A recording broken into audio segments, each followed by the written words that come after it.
দলীয় নেতা আমিনুল জামাত জাতীয় সংসদে তার প্রতিবাদ করেছেন। অধিবেশন শেষে সাংবাদিকদেরকে বলেছেন, কিন্তু দুঃখজনক হলো সেই সব ভোট ডাকাত, কেন্দ্র দখলকারী, হামলা করে যাদেরকে মৃত্যুর দিকে ঠেলে দেওয়া হচ্ছে, তাদের কোন একজনকে এখনো গ্রেফতার করা হয়নি।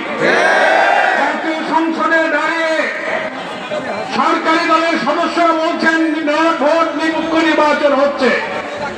আবার প্রধান নির্বাচন কমিশন তার কার্যালয় থেকে দুঃখের সাথে আমরা লক্ষ্য করলাম, নির্বাচন চলাকালে এত কিছু বলার পরেও তিনি ব্রিফ করে বলছেন সেখানে নির্বাচন শান্তিপূর্ণভাবে হচ্ছে।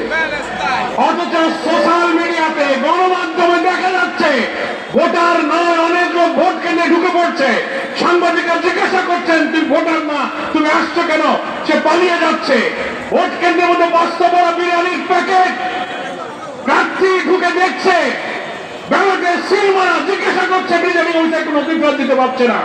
বহু ছবি সোশ্যাল মিডিয়াতে ছড়িয়ে পড়ার পরও কি করে ওই সাংবিধানিক প্রধান নির্বাচন কমিশন সেই নির্বাচন নিরপেক্ষ হয়েছে? আমরা কি প্রনিন্দা জানাই। আমার আজকে মহানগরী নেতৃবৃন্দ বলেছেন এত রক্ত, এত অন্তর, এত জীবনের বিনিময়ে বিদ্যমান রাষ্ট্র আইন সংস্কার করে নতুন বাংলাদেশ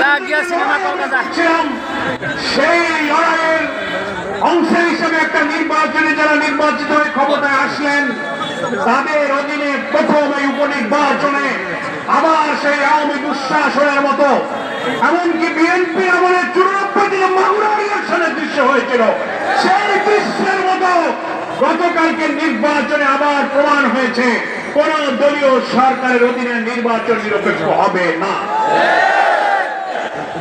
আমরা প্রধান নির্বাচন কমিশনারকে বলব, আপনি এই দুইটি আসনের নির্বাচনকে বাতিল ঘোষণা করুন।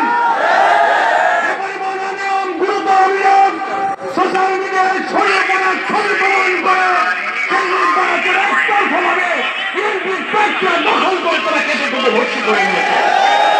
এই নির্বাচন আমরা মানি না, নির্বাচন বাতিল করতে হবে। এই দুইটি আসনে পুনর্নির্বাচন দাবি করছে। যারা হামলা করেছে, ভোট কেটেছে, আমাদের রাজ্যকে মেরে মেরে কুপিয়ে ক্ষতবিক্ষত করেছে, তাদেরকে আমরা শ্রদ্ধা আদায় করছি।